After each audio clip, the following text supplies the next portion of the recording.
Welcome to the Milk Bottle Shopify e-commerce podcast, brought to you by Milk Bottle Labs, one of the world's top-rated accredited Shopify experts. Our founder, Keith Matthews, interviews Shopify folk to share as many Shopify tips and tricks as possible. This podcast is kindly supported by our two favorite Shopify tools we install in every store, Rewind.io and Klaviyo. Rewind is the leading backup solution for Shopify stores. Let's just say it's the cheapest insurance policy you'll ever get for your Shopify store, protecting all of your valuable data. And Klaviyo is our preferred automated email solution and is trusted by over 65,000 brands worldwide. Keep listening. We have some special offers for our podcast fans. Now over to your host, Keith Matthews. Hey folks, welcome back. My guest today is Daniel Gurevitch from Kimonix.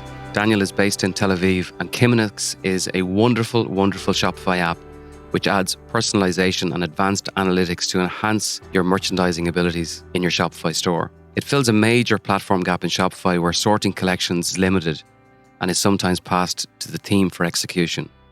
So I have to say, this is an application that we have begun to install in a lot of stores.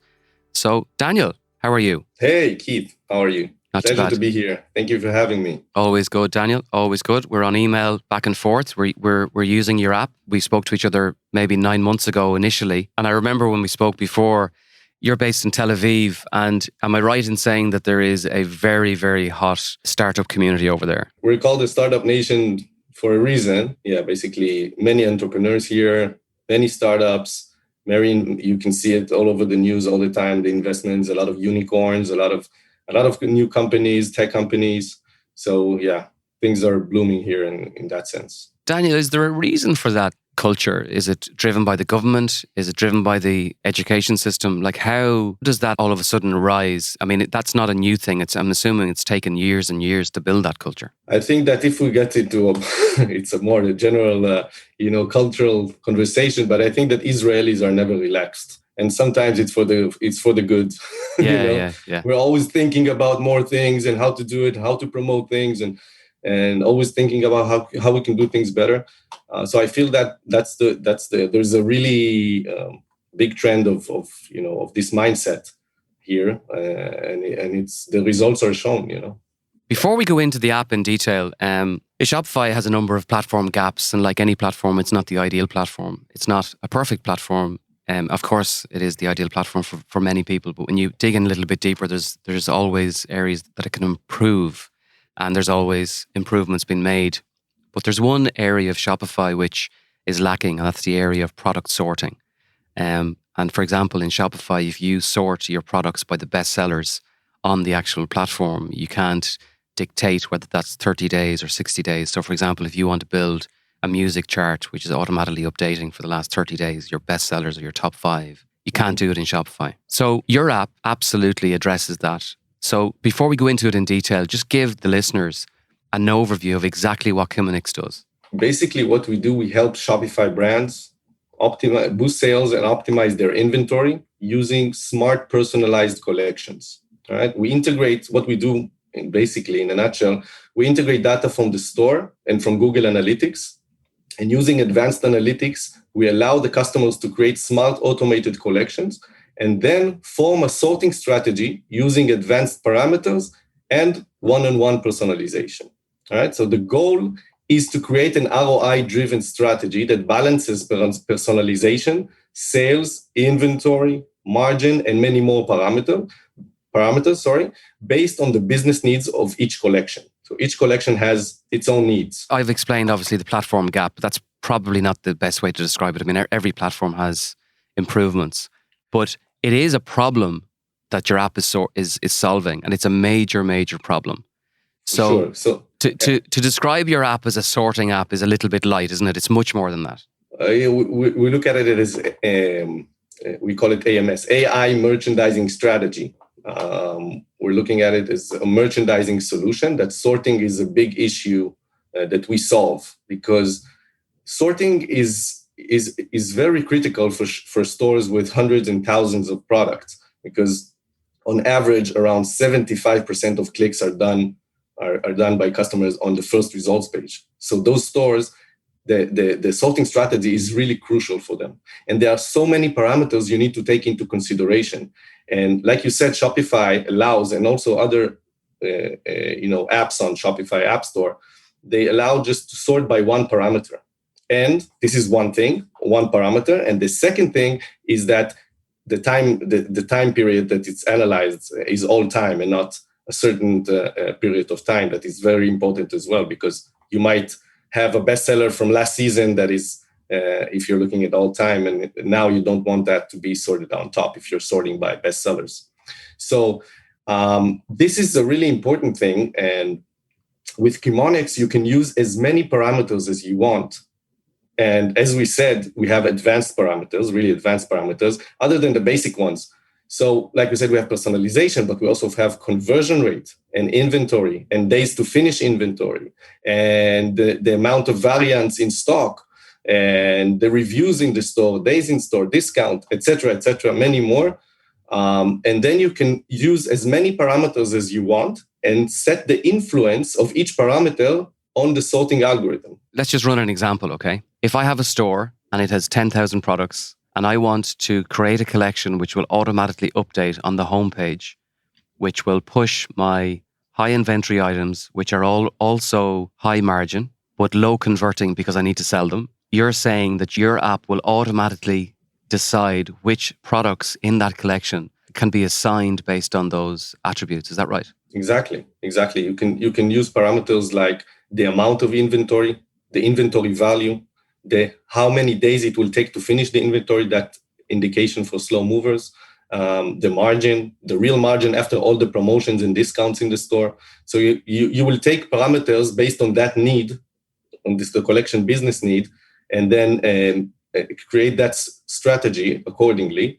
And automatically you will always have the right product at the right time to show in the homepage in that case. So really what you're also doing, Daniel, is it correct to say, obviously the homepage merchandisation takes a lot of time and is for certain store owners who maybe don't have staff and don't have a full grasp of their stock, they're constantly changing it to remove sold out items or items that they don't want appearing for whatever reason. That might be part of a different marketing campaign or maybe part of a marketing campaign and they aren't appearing on the homepage and need to add them rather than take them away. But your app is actually creating the ability to completely self-merchandise the homepage. Is that correct? Exactly. The homepage and the collection themselves. But if you're talking about the homepage, for sure, if you said about,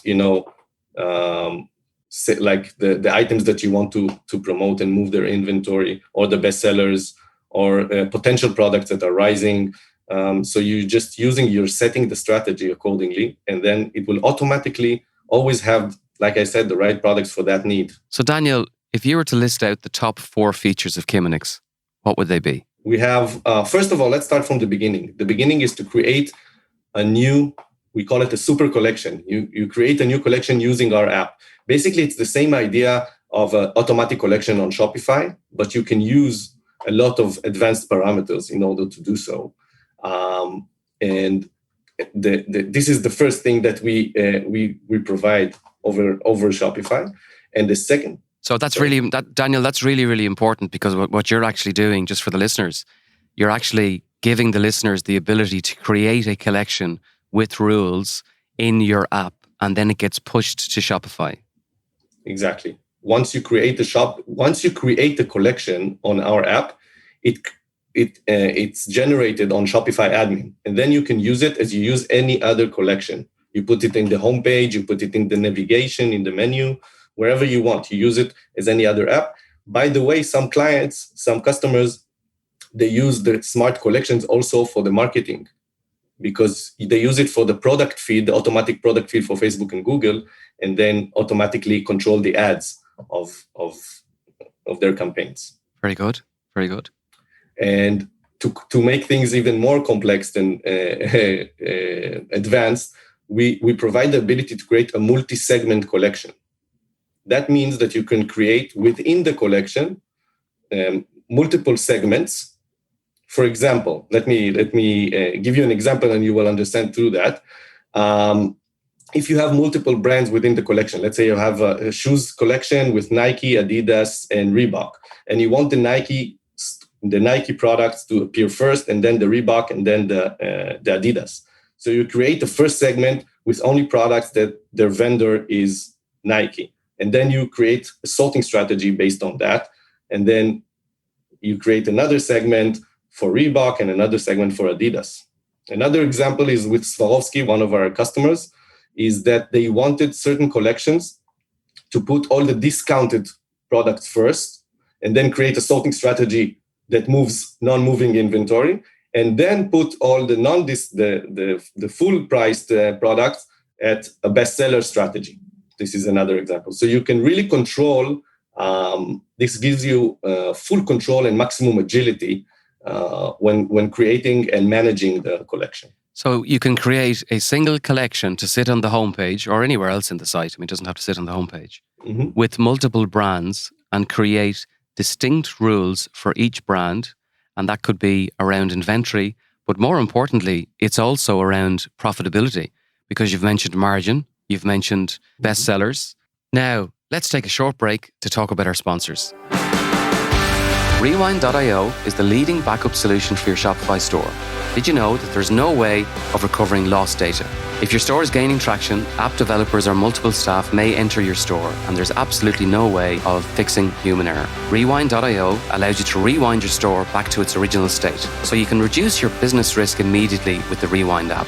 It's so easy and is the cheapest and best insurance policy you'll ever need for your Shopify store. Get your first month for free by simply replying to your first email from Rewind and mention this podcast.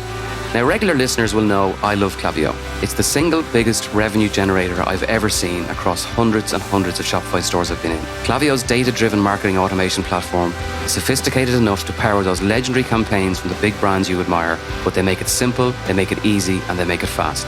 To get started with a free trial of Klaviyo, visit klaviyo.com/milkbottle. That's klaviyo.com/milkbottle.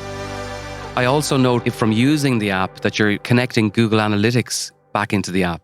So can you explain the link between Kimonix and Google Analytics? So we're using Google Analytics data in order to provide even more advanced parameters like conversion rate and adds to cart and list views click-through rate and the page view, the exposure of the products.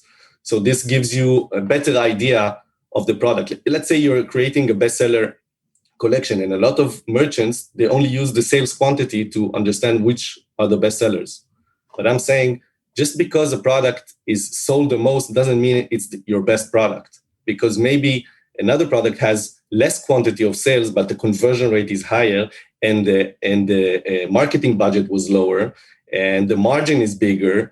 So in the end, you would want those most profitable products to be on front. Daniel, you're making a very important point. One thing I've said a good few times in the podcast is the fact that a lot of busy store owners make merchandising decisions based on emotion and based on their thought.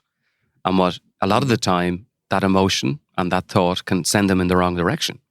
What you're doing is you are using one thing and one thing only to make a business decision, and that's data.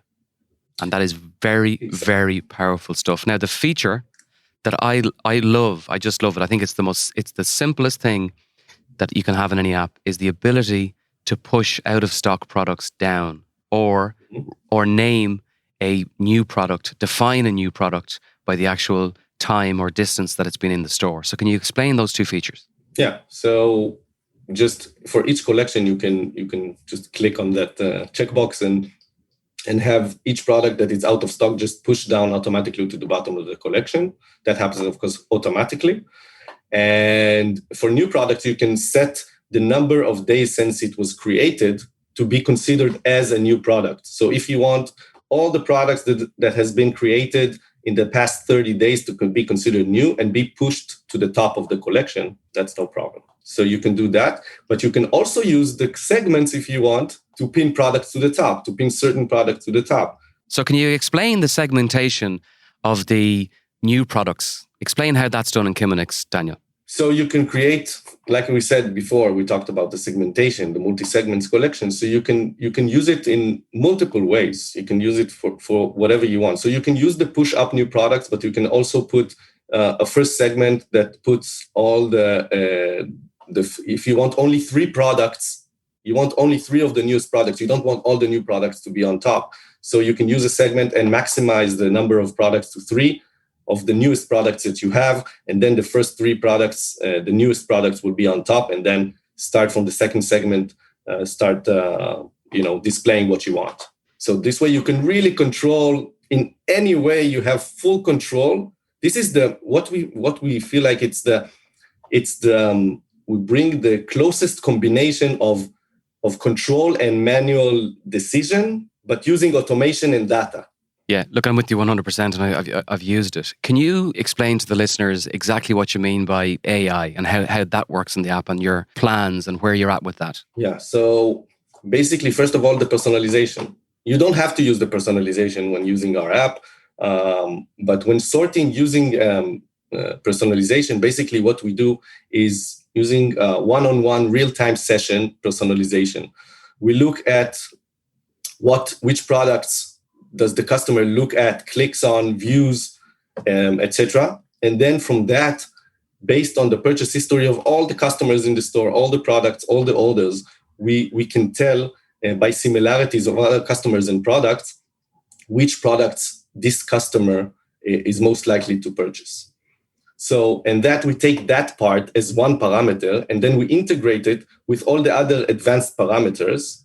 And using that algorithm that we have, we can create that sorting strategy that creates that balance that we discussed and executes it in the store. So what you can do is you can create those segmented collections as we discussed, and you can actually bring it one step further by presenting the customer products that they have previously looked at in the past, or your algorithm works out that they would like. It's even more powerful than the segmentation. There's another layer of complexity on top, which is automated. Exactly. So basically, we talked about the segmentation and the new collection, but for each segment, you can create the sorting strategy.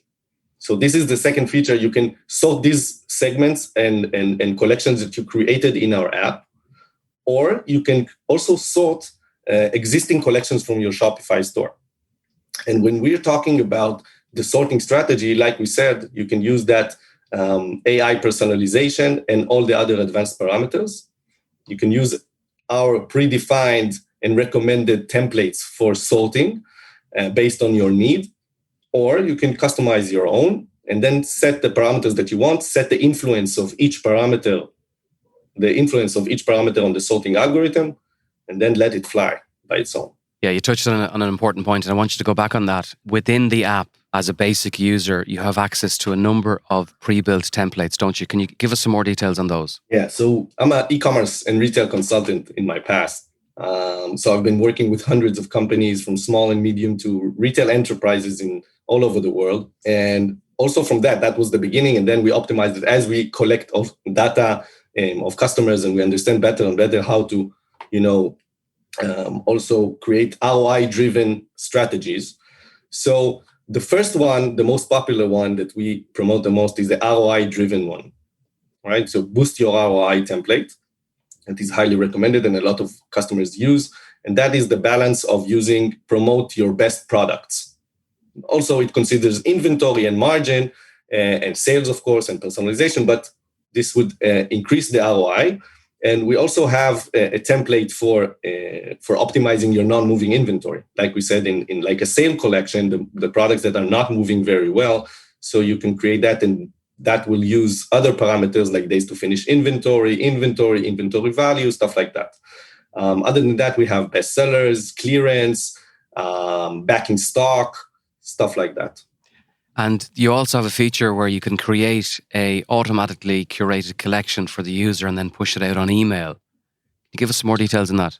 Yes, we have what we provide is a personalized collection for email marketing campaigns. Basically, what we do is that you can create a smart collection using our app, and then using that collection for your email campaigns. That means that in the end, after you created that collection, we provide a URL based on your email provider, and then you put it in your email campaign in the conversion button, like when you have a shop now button, and then the customer lands in their own personalized, tailor-made collection page with products most suited for them. based on their purchase history and similarities to other customers in the store. I love that feature. And again, you can just pop that into your Klaviyo flow and automatically then you've got a curated collection for part of your customer base, which is great. Daniel, I'm getting your emails and you're constantly updating the app. Can you tell us about any new features that you've launched recently? Yes, we have a new feature just launched a week ago called Product Grouping. This is basically a need. We found that as a big need mainly for fashion brands. But when you need, you want to use the automation, you want to use the data, but sometimes you need some products to always be next to each other. For example, a bathing suit. When the top of the bathing suit and the bottom part of the bathing suit, they must be together. Doesn't matter the data. So we created the feature that allows for the customers to create product groups that means once you group, let's say 2 products together, a swimming suit, it doesn't matter the data, they will always be displayed next to each other. So once one of the products within that group is supposed to be pushed to a certain position, let's say you sorted the collection by sales, and the top of the bathing suit is a bestseller, so it's supposed to be in position number 2. Even if the bottom part of the swimming suit is at number 70, it will always be displayed next to the top part. Very clever, very clever. And now there's no tag relationship between those 2 customers or title. Is it something deeper that you're doing? No, it's just for the merchant decision. Just simple drag and drop of creating those groups. Yeah. We also plan to do that, as an AI stuff of products that usually sell well together when they are next to each other or just in general sell good together. Yeah, the reason I mentioned that is because we're working on a store at the moment with 18,000 products and the data is not good. And we have to pretty much redesign the data and redesign the titles of the products and also the tagging. Whereas just what you've suggested would automatically fill it or give us the ability to do it much quicker. So well done on that. And look, I know that in 6 months' time, I'll probably get an email from you to say that you've added a feature that will fix that. So it's great. Our own team loved the app, and I know that customers that we've introduced it to have been really, really impressed by it. So you've been operating since all the way through COVID. I think you only launched maybe, was it August, September last year? So how has the reaction been to the app? Actually, we're getting really amazing feedback because this is, like you said, something that doesn't exist there yet. And we see already, we predict that the e-commerce merchandising vertical will grow tremendously as the online channel grows to be the main one. But just to give you a story, I can tell you about Swarovski here in Israel that we're working since September. And they approached us because they had a big problem optimizing their non-moving inventory products. But they couldn't do that in a smart way because they didn't want to push those products in front because then they will lose sales, right? Just what you talked about. It's not possible with Shopify to create that balance. So we created across the board through all their sites, the smart collections using the strategy in order to create, to move those non-moving inventory products while balancing that and maintaining the sales and the bestsellers products. And actually, the results were pretty amazing and really quick. In 1 month, we were able to reduce the non-moving inventory by 29%. And while doing so, also increase the conversion rate by 18%, resulting a profit increase of 8%. Wow. The data that your app is using, it's all profit-driven data that a lot of store owners wouldn't necessarily have immediate access to. So it's just wonderful. I mean, the reaction that we're getting is the same.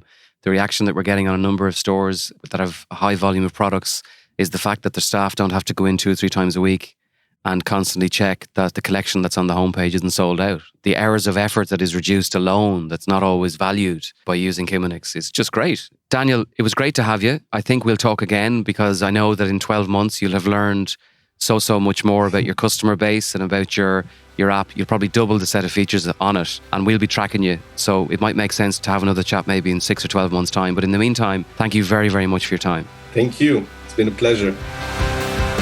Thanks for listening. All of our episodes are available on Spotify, iTunes, and Google Podcasts. A special note of appreciation goes to our sponsors, Rewind.io, the leading backup solution for Shopify store owners. Get your first month of Rewind for free by simply responding to any welcome email once you sign up for your free trial on Rewind.io. And of course, to the email platform Klaviyo, which helps Shopify brands easily create personalized, multi-channel marketing campaigns using your most powerful asset, your customer data. To get started with a free trial of Klaviyo, visit klaviyo.com/milkbottle. That's KLAVIYO.com/milkbottle. If you're a Shopify user with an exciting story to tell, reach out to the team on podcast@milkbottlelabs.com. Until the next time, take care.